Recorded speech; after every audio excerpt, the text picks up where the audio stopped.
Hello friends, स्वागत है आप सबका आपके अपने YouTube channel is my investment में। फ्रेंड्स, हॉट टॉपिक इस वीकेंड का जो है सिलिकॉन वैली बैंक का जो क्राइसिस है, जो बैंक शटडाउन हुआ है वो बना हुआ है। फ्रेंड्स, यूएस स्टॉक मार्केट में फ्राइडे को जबरदस्त गिरावट देखने को मिली थी। एसजीएक्स निफ्टी भी इंडिकेट कर रहा है कि कल काफी गिरावट के साथ जो है इंडियन स्टॉक मार्केट खुल सकती है। फ्रेंड्स, सिलिकॉन वैली बैंक का क्राइसिस क्या है, क्यों ये बैंक शटडाउन हुआ और कितना असर इसका इंडियन स्टॉक मार्केट और किन सेक्टर्स पे पड़ेगा, डिटेल में इस बारे में इस वीडियो में हमने बात की है। फ्रेंड्स, अगर आप इज माई इन्वेस्टमेंट पर नए हैं तो चैनल को जरूर सब्सक्राइब करिए, हमें ट्विटर और इंस्टा पर भी फॉलो करिए। फ्रेंड्स, अगर आप देखेंगे तो न्यूज़ और आर्टिकल्स भरे पड़े हैं। अगर आप सर्च करते हो सिलिकॉन वैली बैंक की न्यूज़ को लेकर, बैंक शटडाउन हो गया है। बेसिकली जो मेजॉरिटी ऑफ इनके पास अकाउंट्स थे वो इंडियन स्टार्टअप, यूएस स्टार्टअप के थे, उन्हीं को ये फंडिंग करते थे। सबसे ज़्यादा इम्पैक्ट जो है स्टार्टअप सेक्टर्स की वजह से हुआ है। और कहीं ना कहीं फ्रेंड्स, ये स्टार्टअप की जो कंडीशंस है उसका इंडिकेशन भी यहाँ पर दे रहा है। एक इंटरेस्टिंग न्यूज़ मैं और आपके साथ शेयर करना चाहूँगा कि एक कोऑपरेटिव बैंक है एसवीबी के नाम से, शिमारू विठल बैंक, उसको लेकर र्यूमर्स फैल रहे हैं इंडिया में कि वो शट डाउन हो गया है। और इवन कुछ र्यूमर्स तो आ रहे हैं उसका पीएमसी बैंक के साथ मर्जर हो जाएगा। उनके ट्विटर हैंडल को अगर आप चेक करेंगे तो कंप्लेंट्स की भरमार है और वहां पे मैनेजमेंट ने क्लैरिफाई भी किया है कि हमारा सिलिकॉन वाले बैंक से कोई लेना देना नहीं है, सिर्फ शॉर्ट फॉर्म हमारी मैच कर रही है। हालांकि फ्रेंड्स, इन बातों को छोड़ दें तो इस क्राइसिस की जो चर्चा है वो पूरी दुनिया भर में है और यहाँ पर जो है इंडियन स्टॉक मार्केट भी इससे अछूती नहीं रह सकती है। तो यहाँ पर कल किन सेक्टर्स में और मार्केट पर क्या असर पड़ेगा उस बारे में भी आगे इस वीडियो में हम बात करेंगे। सबसे पहले क्राइसिस की बात कर लेते हैं, ये एक्चुअली हुआ क्या है। फ्रेंड्स, सिलिकॉन वैली बैंक है अमेरिकन बेस्ड बैंक। अमेरिका में आप देखोगे तो जो है लगातार पिछले 4 से 5 क्वार्टर में इंटरेस्ट रेट बढ़े हैं, लगातार इंटरेस्ट रेट में राइज हो रही है। तो यहाँ पर जो ये बैंक है सिलिकॉन वैली बैंक, ये मेजॉरिटी ऑफ जो फंडिंग करता है वो स्टार्टअप को करता है और राइजिंग रेट ऑफ इंटरेस्ट की वजह से जो कॉस्ट ऑफ फंडिंग है वो लगातार बढ़ रही है। स्टार्टअप के काफी अकाउंट्स भी इसमें हैं, तो स्टार्टअप्स ने अपना जो है काफी पैसा विड्रॉल किया लिक्विडिटी को मीट करने के लिए और वहां पर बैंक ने उस रिडम्पशन को मीट करने के लिए जो अपना पोर्टफोलियो है वो बेच दिया, जिसकी एवरेज यील्ड एक 1.80% के आसपास थे। और यूएस में जिस तरह से इंटरेस्ट रेट बढ़ा है, ट्रेजरी यील्ड जो है लगभग 4% के आसपास पहुंच चुकी है। वहां पर जो इन्होंने अपना पोर्टफोलियो बेचा $21 बिलियन का, उसमें इनको लगभग $1.8 बिलियन का लॉस हुआ है। मोटा मोटा मान ले 15,000 करोड़ का। ये न्यूज जब आई मार्केट में और इन्होंने बोला कि इस लॉस को जो है ये गैप को फिल करने के लिए ये इक्विटी सेल कर सकते हैं अपने बैंक की। और फ्रेंड्स, इस न्यूज़ के आने के बाद में 60% के आसपास जो है शेयर यहाँ पर गिर गया। फ्रेंड्स, दो चीज़ें हैं, एक तो इटसेल्फ इतना बड़ा लॉस इन्होंने बुक किया है, पर आप ये देखिए स्टार्टअप की हालत क्या है, ये क्लियरली यहाँ पे दिखा रहा है।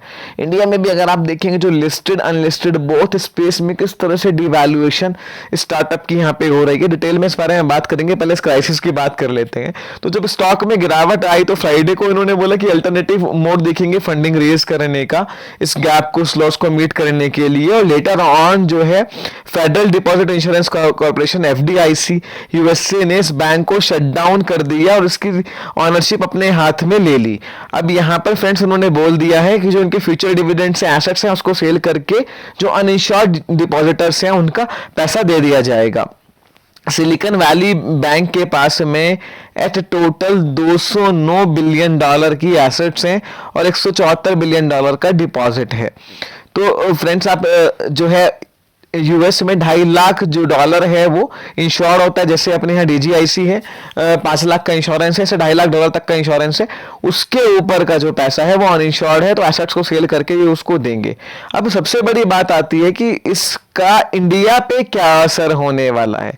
फ्रेंड्स, जो है वाई कॉम्बिनेटर नाम का जो है एक स्टार्टअप में इन्वेस्ट कराता है एक कंपनी, तो वहां पर जितने भी पी इन्वेस्टर है बेसिकली उसके 60 से ज्यादा इंडियन स्टार्टअप में इन्वेस्टमेंट हैं और उनका मेजॉरिटी ऑफ स्टार्टअप का अकाउंट सिलिकॉन वैली बैंक में है। तो दो तरह से स्टार्टअप को इम्पैक्ट हुआ है। एक तो जिनका इन्वेस्टमेंट, उनका इन्वेस्टमेंट $2.5 लाख से लेके $10 लाख, $1 मिलियन तक है। तो आप समझिए, एक तो पैसा स्टक हो गया, इंश्योरेंस जब मिलेगा तब मिलेगा, अभी तो $2.5 लाख भी तुरंत नहीं निकाल सकते, और उससे ऊपर का पैसा अनइंश्योर्ड में चला गया। तो वो सबसे बड़ा इशू है। लिक्विडिटी क्रंच बहुत जबरदस्त तरीके से हो गया है। और फ्रेंड्स, अब आप उस बारे में हम बात करते हैं कि स्टार्टअप की आप हालत समझिए कि स्टार्टअप जिस तरह से कैश बर्न कर रहे हैं और जिस तरह से इकोनॉमी इस टाइम परफॉर्म कर रही है, वर्ल्ड वाइड ग्लोबल बात करें तो स्टार्टअप की हालत भी कोई अच्छी नहीं है। इंडिया में भी आप देखिए, लिस्टेड कंपनीज अपनी आईपीओ वैल्यू से 70-75% तक करेक्ट हो चुकी हैं। बड़े बड़े स्टार्टअप तो छोटे स्टार्टअप, टेक स्टार्टअप्स की बहुत बुरी हालत यहाँ पर है। यूनियन मिनिस्टर जो है, खुद इंडियन गवर्नमेंट भी इसमें इंटरफेयर कर रही है। और अभी ये न्यूज आई है कि राजीव चंद्रशेखर जो है स्टार्टअप ऑनर से बात कर सकते हैं जो है इस क्राइसिस को लेके, और किस तरह से वो यहाँ पर जो है स्टार्टअप, जो छोटे स्टार्टअप्स हैं जिनका जो अकाउंट है एसवीबी बैंक में है और जो उसकी वजह से इम्पैक्ट हुए हैं, उनसे ये जो है यूनियन मिनिस्टर जाके बात कर सकते हैं।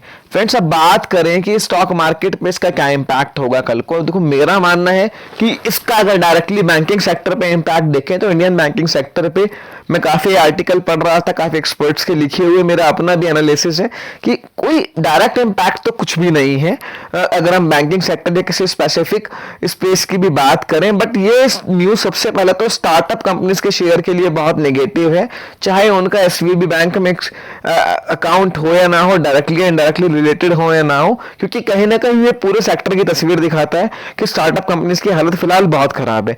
तो वहां पर एक सेंटिमेंटल जो है इंपैक्ट देखने को मिल सकता है जो न्यू एज कंपनीज हैं। हालांकि इंडिया में जो न्यू एज कंपनीज लिस्टेड हैं वो पहले से ही इतनी करेक्टेड हैं, तो उस पर बहुत बड़ा इंपैक्ट है, उसके चांसेस मुझे नहीं लगते हैं। इंटरलिंक्ड इकोनॉमीज होती हैं फ्रेंड्स, ग्लोबली पूरी मार्केट इम्पैक्ट हुई है, तो एक दो ट्रेडिंग सेशन इसकी वजह से मार्केट लोअर खुल सकती है। डायरेक्टली कोई इम्पैक्ट नहीं है, बट सेंटीमेंट खराब करने वाली न्यूज है।